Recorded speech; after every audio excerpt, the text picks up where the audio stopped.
موفق رحمۃ اللہ علیہ کہتے ہیں کہ 1 سال حج کے لیے حاضر ہوا۔ مناسک حج سے فراغت کے بعد میں ان لوگوں کے متعلق سوچنے لگا جن کا حج بارگاہ الہی میں قبول نہیں ہوا ہے۔ میں نے جناب الہی میں عرض کیا کہ اے اللہ، میں اپنے حج کا ثواب اس شخص کو ہبہ کرتا ہوں جس کا حج قبول نہیں ہوا۔ ابن موفق کہتے ہیں کہ میں نے بحالت خواب اللہ رب العزت کی زیارت کی۔ اللہ تعالیٰ مجھ سے فرماتے ہیں، اے علی، تم مجھ پر سخاوت کرتے ہو، حالانکہ میں نے ہی سخی پیدا کیے ہیں اور میں نے ہی سخاوت پیدا کی ہے۔ میں سب سے بڑا سخی ہوں، میرا جود و کرم ہر جود و کرم سے اعلیٰ و ارفع ہے۔ میں ان لوگوں کے طفیل میں جن کا حج قبول کیا گیا ہے باقی تمام لوگوں کا حج قبول کرتا ہوں۔ بیت اللہ شریف اور مکہ مکرمہ کی فضیلت۔ اس سلسلے کی روایات ذیل میں درج کی جا رہی ہیں۔ پہلی، حضرت صلی اللہ علیہ وسلم فرماتے ہیں کہ اللہ تعالی نے وعدہ کیا ہے کہ اس کے گھر کا حج ہر سال 6 لاکھ افراد کیا کریں گے۔ اگر کسی سال یہ تعداد کم ہوئی تو فرشتوں کے ذریعے کمی پوری کی جائے گی۔ قیامت کے روز بیت اللہ شریف عروس نو کی طرح اٹھے گی اور وہ تمام لوگ جو حج بیت اللہ کی سعادت سے سرفراز ہو چکے ہوں گے اس عروس کا دامن پکڑے ہوئے جنت میں داخل ہو جائیں گے۔ اور یہاں مترجم نے حاشیے میں لکھا ہے کہ مجھے یہ روایت نہیں ملی، اور یہاں مترجم کا حاشیہ ختم ہوتا ہے۔ دوسرا، قال رسول اللہ صلی اللہ علیہ وسلم ان الحجر الاسود یاقوتہ من یواقیت الجنہ وانہ یبعث یوم القیامۃ وله عینان ولسان ینطق به ویشہد لکل من استلمہ بحق وصدق۔ اور یہاں مترجم نے حاشیے میں لکھا ہے کہ یہ روایت ترمذی اور نسائی میں حضرت ابن عباس رضی اللہ تعالیٰ عنہ سے منقول ہے۔ الحجر الاسود من الجنہ کے الفاظ نسائی میں ہیں اور باقی حدیث ترمذی میں ہے۔ حاکم میں انس رضی اللہ تعالیٰ عنہ کی روایت کے الفاظ یہ ہیں، ان الرکن والمقام یاقوتتان من یواقیت الجنہ۔ یہ روایت نسائی، ابن حبان اور حاکم میں عبداللہ بن عمر سے بھی منقول ہے۔ اور یہاں مترجم کا حاشیہ ختم ہوتا ہے۔ ترجمہ، حضرت صلی اللہ علیہ وسلم نے ارشاد فرمایا کہ حجرہ اسود جنت کے یاقوتوں میں سے ایک یاقوت ہے۔ قیامت کے دن وہ اس حال میں اٹھایا جائے گا کہ اس کی 2 آنکھیں ہوں گی اور ایک زبان ہوگی جس سے وہ بول رہا ہوگا، اور ہر اس شخص کے بارے میں گواہی دے رہا ہوگا جس نے حق و صداقت کے ساتھ اسے بوسہ دیا ہوگا۔ تیسرا، حضرت صلی اللہ علیہ وسلم حجرہ اسود کو بکثرت بوسہ دیا کرتے تھے، اور یہ بخاری و مسلم کی حدیث ہے جس کو عمر رضی اللہ تعالیٰ عنہ نے روایت فرمایا ہے۔ چوتھا، ایک روایت میں ہے کہ آپ نے اس پر سجدہ بھی کیا۔ کبھی آپ سواری پر ہوتے تو اپنا عصائے مبارک حجرہ اسود کی طرف بڑھا دیتے اور پھر عصا کے کنارے کو اپنے لب مبارک سے لگا لیا کرتے تھے۔ یہ بزار و حاکم کی حدیث ہے جس کو عمر رضی اللہ تعالیٰ عنہ نے روایت کیا ہے۔ پانچواں، ایک روایت میں ہے کہ حضرت عمر رضی اللہ تعالیٰ عنہ نے بھی حجرہ اسود کو بوسہ دیا، پھر یہ فرمایا کہ میں جانتا ہوں کہ تو ایک پتھر ہے جو نہ نفع دیتا ہے اور نہ ضرر پہنچاتا ہے۔ اگر میں نے حضرت صلی اللہ علیہ وسلم کو تجھے بوسہ دیتے ہوئے نہ دیکھا ہوتا تو میں ہرگز بوسہ نہ دیتا۔ یہ کہہ کر آپ رونے لگے، یہاں تک کہ آپ کی ہچکیاں بند گئیں۔ اس کے بعد آپ نے پیچھے مڑ کر دیکھا تو حضرت علی رضی اللہ تعالیٰ عنہ وہاں موجود تھے۔ حضرت عمر رضی اللہ تعالیٰ عنہ نے ان سے فرمایا کہ اے ابو الحسن، یہ وہ مقام ہے جہاں آنسو بہائے جاتے ہیں اور دعائیں قبول ہوتی ہیں۔ حضرت علی رضی اللہ تعالیٰ عنہ نے کہا کہ یا امیر المومنین، یہ پتھر نفع بھی دیتا ہے اور نقصان بھی پہنچاتا ہے۔ عمر رضی اللہ تعالیٰ عنہ نے فرمایا وہ کس طرح؟ علی رضی اللہ تعالیٰ عنہ نے جواب دیا کہ جب اللہ تعالیٰ نے بنی آدم سے عہد لیا تھا تو ایک تحریر لکھ کر اس پتھر کو کھلا دی تھی۔ یہ پتھر مومن کے بارے میں وفائے عہد کی اور کافر کے بارے میں عہد شکنی کی شہادت دیتا ہے۔ اور یہاں مترجم نے حاشیے میں لکھا ہے انی لا علم انکا حجر کے الفاظ بخاری و مسلم میں منقول ہیں، لیکن ان دونوں کتابوں میں باقی عبارت نہیں ہے، یہ عبارت حاکم میں ہے، تاہم حاکم کی روایت بخاری و مسلم کی شرطوں کے مطابق نہیں ہے۔ اور یہاں مترجم کا حاشیہ ختم ہوتا ہے۔ علماء فرماتے ہیں کہ استلام یعنی حجرہ اسود کو بوسہ دینے کے وقت دعا پڑھی جاتی ہے، اللہم ایمانا بک و تصدیقا بکتابک وفاء بعہدک، اے اللہ میں یہ استلام کر رہا ہوں تجھ پر ایمان کی وجہ سے، تیری کتاب کی تصدیق کے لیے اور تیرے عہد کو پورا کرنے کے لیے۔ اس سے مراد حضرت علی رضی اللہ تعالیٰ عنہ کا یہی قول ہے۔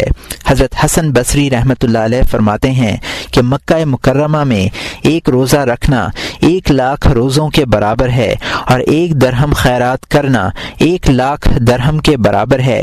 اسی طرح ہر نیکی کا اجر 1,00,000 گنا ہوتا ہے۔ یہ بھی کہا جاتا ہے کہ 7 بار طواف کرنا 1 عمرے کے برابر ہے، اور 3 عمرے کرنا 1 حج کے برابر ہے۔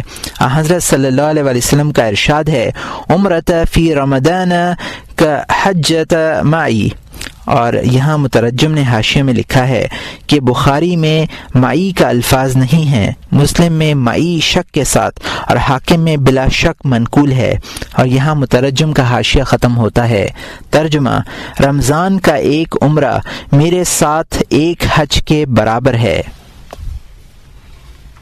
ارشاد نبوی صلی اللہ علیہ وسلم ہے انا اول من تنشق منه الارض ثم آتی اہل البقیع فیحشرون معی ثم آتی اہل مکہ فحشر بین الحرمین۔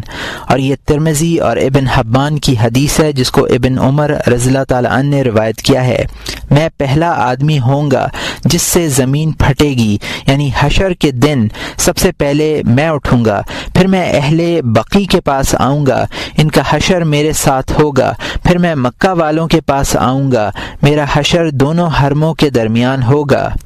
ان آدم علیہم السلام لما قدی مناسکت لقیتہ الملائکہ فقالوا برحجک یا آدم لقد حججنا هذا البیت قبلک بالفئام۔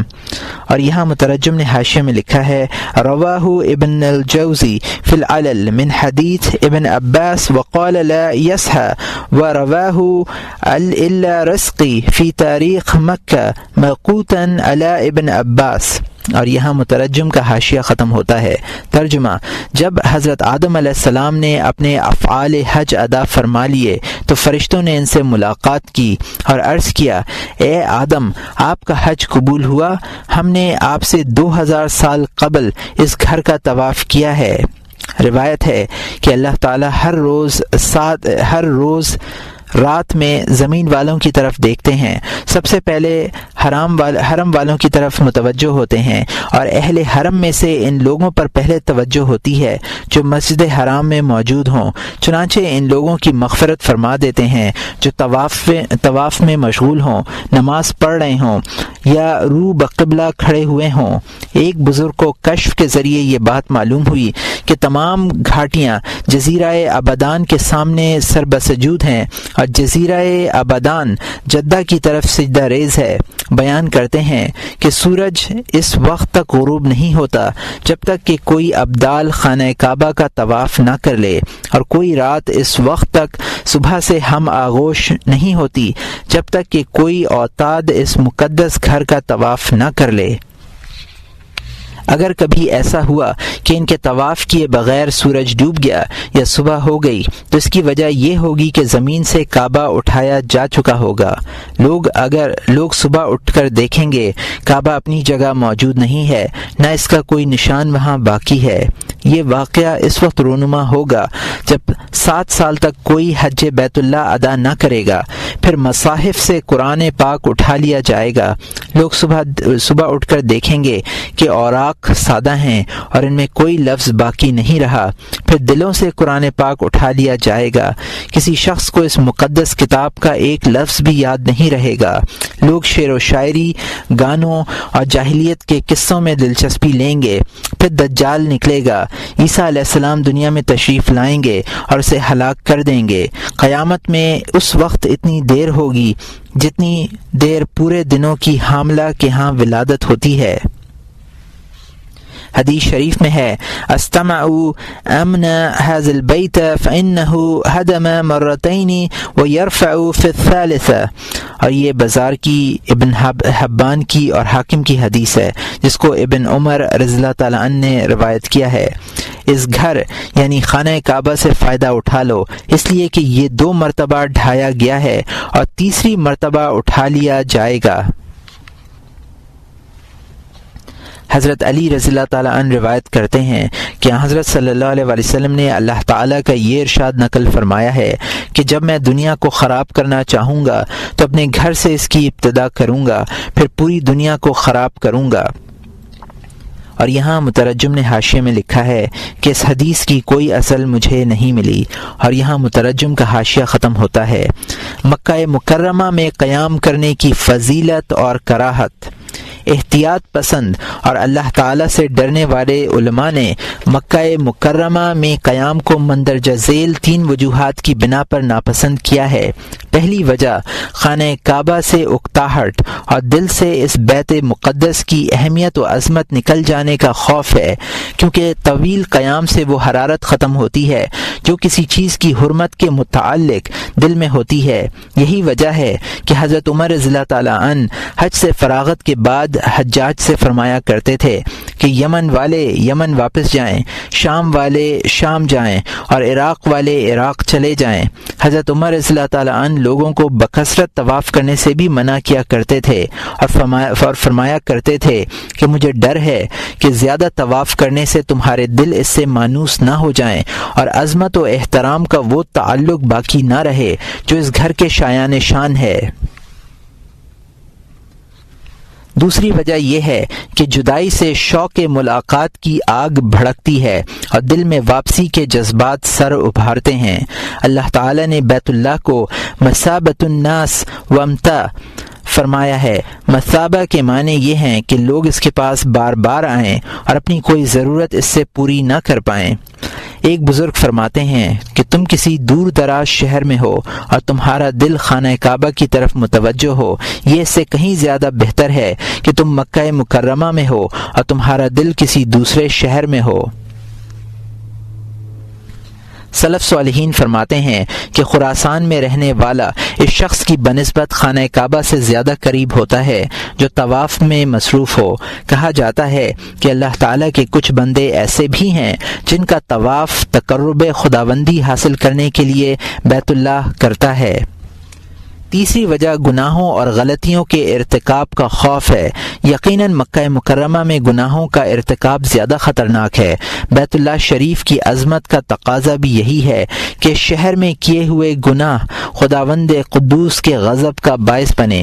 وہیب ابن الورد المکی بیان کرتے ہیں کہ ایک رات میں حتیم میں نماز پڑھ رہا تھا، میں نے سنا کہ دیوار کعبہ اور پردے کے درمیان سے آواز آ رہی ہے، اے جبرائیل، طواف کرنے والے جو لغو گفتگو کرتے ہیں اور تفریحی باتوں میں مصروف رہتے ہیں، مجھے اس سے تکلیف ہوتی ہے۔ میں اپنی اس تکلیف کی شکایت باری تعالی سے کرتا ہوں، پھر تم سے کرتا ہوں۔ اگر یہ لوگ اپنی بیہودہ حرکتوں سے باز نہ آئے تو میرا ایک پتھر اس پہاڑ پر چلا جائے گا جہاں سے جدا کیا گیا ہے۔ میرا ایک ایک پتھر اس پہاڑ پر چلا جائے گا جہاں سے جدا کیا گیا ہے۔ حضرت عبداللہ ابن مسعود رضی اللہ تعالیٰ عنہ فرماتے ہیں کہ مکہ مکرمہ کے علاوہ کوئی شہر ایسا نہیں ہے جس میں عمل اور نیت دونوں پر مواخذہ ہوتا ہو۔ اس کے بعد آپ نے یہ آیت تلاوت فرمائی، من یرد فیہ بالحاد بظلم نذقہ من عذاب علیم، پارہ نمبر 7 رکوع نمبر 10 آیت نمبر 25۔ پارہ نمبر 17 رکوع نمبر 10 آیت نمبر 25، اور جو شخص اس میں یعنی حرم میں کوئی خلاف دین کام قصدن، خصوصاً جب کہ وہ ظلم شرک و کفر کے ساتھ کرے گا تو ہم اس کو دردناک عذاب کا مزہ چکھائیں گے۔ کہا جاتا ہے کہ مکہ مکرمہ میں جس طرح نیکیوں کا درجہ دو چند ہوتا ہے، اسی طرح گناہوں کی سزا بھی بڑھ جاتی ہے۔ حضرت عبداللہ ابن عباس رضی اللہ تعالیٰ عنہ فرماتے ہیں کہ مکہ مکرمہ میں ذخیرہ اندوزی کرنا حرم شریف کے الحاد کے برابر ہے۔ کہا جاتا ہے کہ جھوٹ بولنا بھی الحاد میں داخل ہے۔ حضرت ابن عباس یہ بھی فرماتے ہیں کہ رقیہ میں 70 گناہ کرنا مکہ مکرمہ میں ایک گناہ کرنے سے بہتر ہے۔ رقیہ طائف اور مکہ کے درمیان ایک جگہ کا نام ہے۔ اسی خوف کی وجہ سے بعض قیام کرنے والوں کا حال یہ تھا کہ وہ حرم پاک کی زمین پر قضائے حاجت نہ کرتے بلکہ اس مقصد کے لیے حرم سے باہر جاتے۔ بعض بزرگ 1 مہینے تک مکہ مکرمہ میں مقیم رہے مگر غایت ادب کی وجہ سے اپنا پہلو زمین پر نہ رکھ سکے۔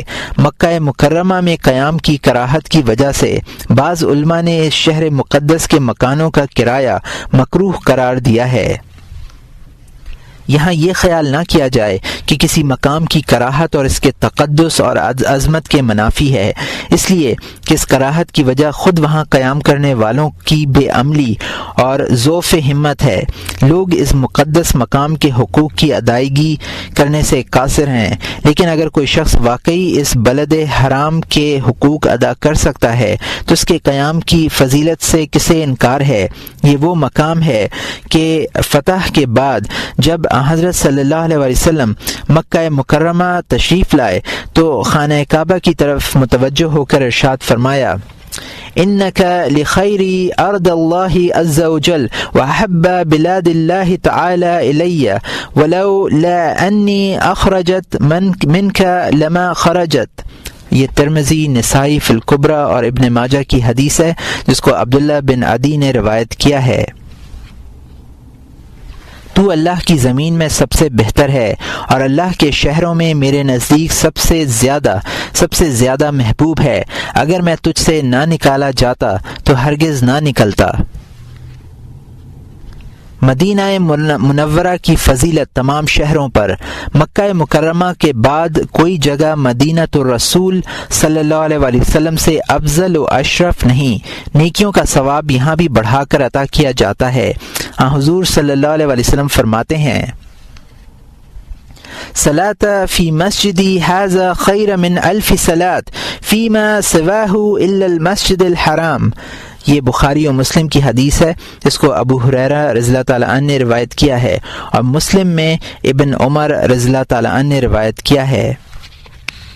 میری اس مسجد میں ایک نماز مسجد حرام کے علاوہ دوسری مساجد کی 1000 نمازوں سے بہتر ہے۔ ہر عمل کا یہی حال ہے۔ مدینہ منورہ کے بعد بیت المقدس کا اجر و ثواب ہے۔ یہاں کی ایک نماز دوسری مسجدوں کی 500 نمازوں سے افضل ہے۔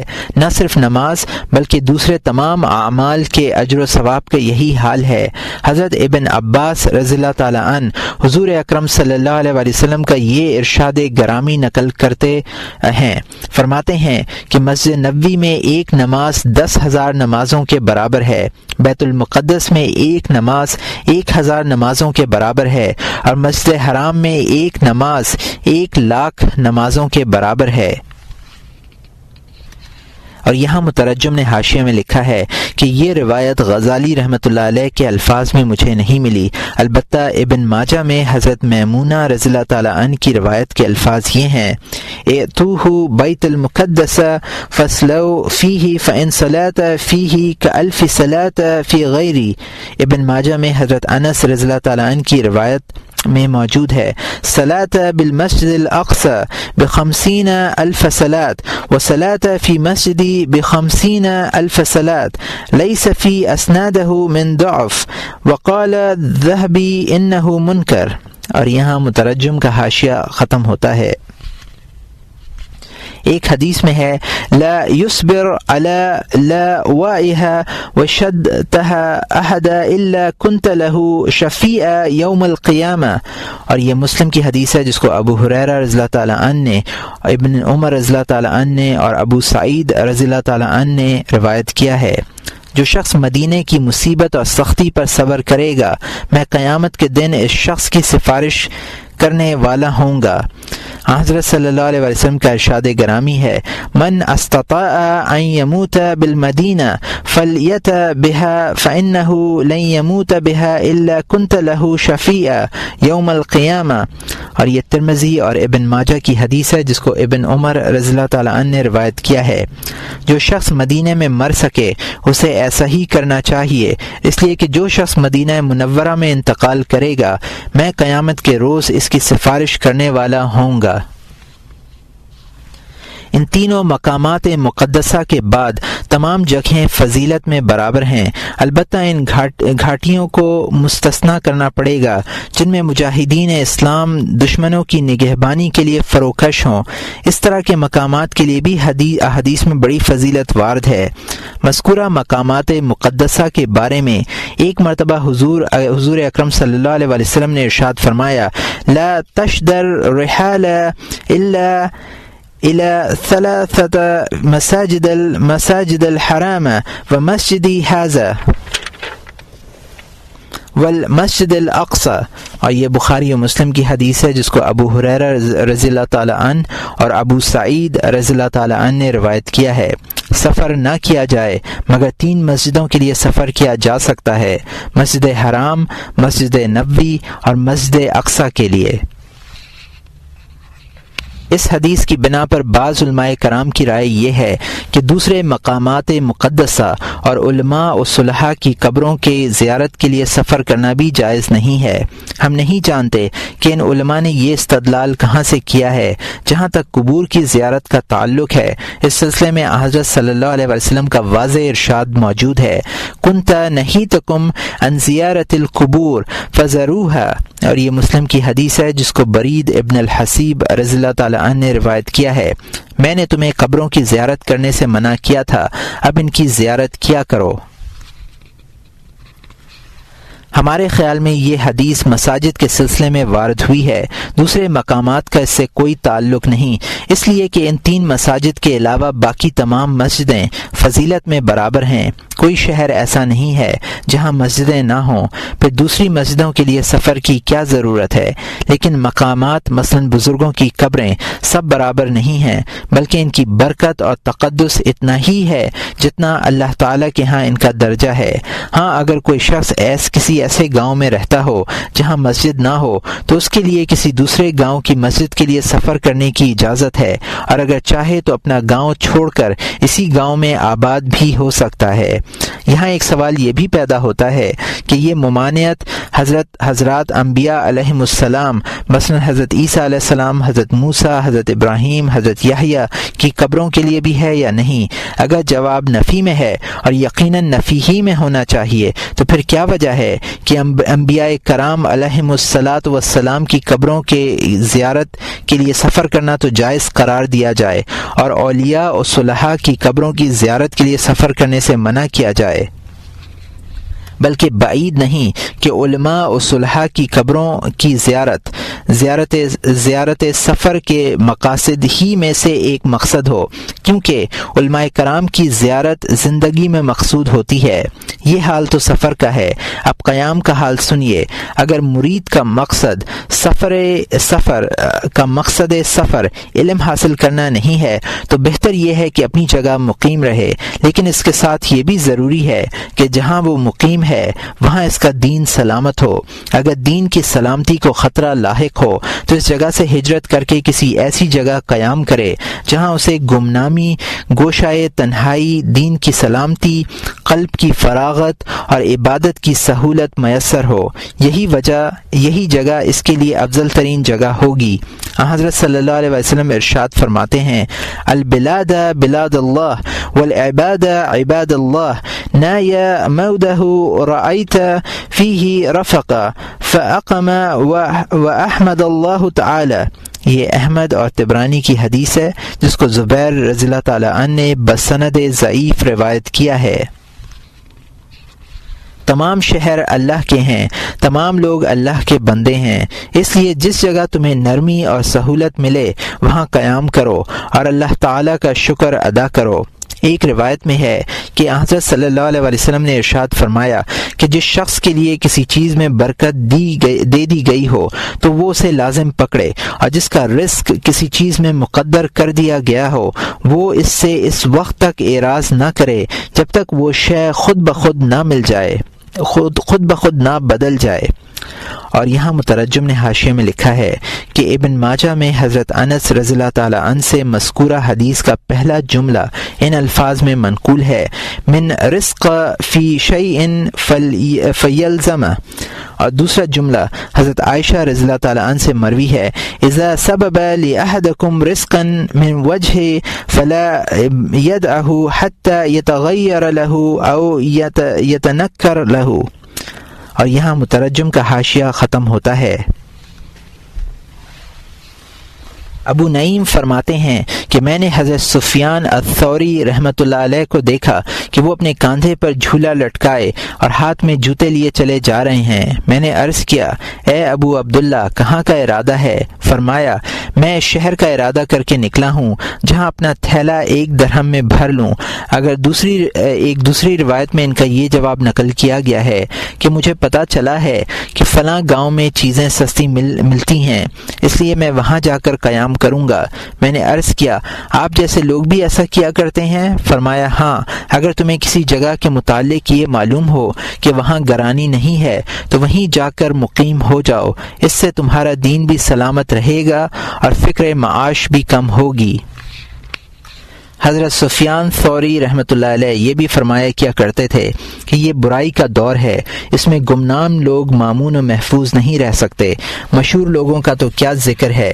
اس دور میں تو اپنے دین کی سلامتی کے لیے اور اسے فتنوں سے بچانے کے لیے ایک گاؤں سے دوسرے گاؤں منتقل ہوتے رہنا چاہیے۔ روایت میں ہے کہ آپ نے اپنے رفقا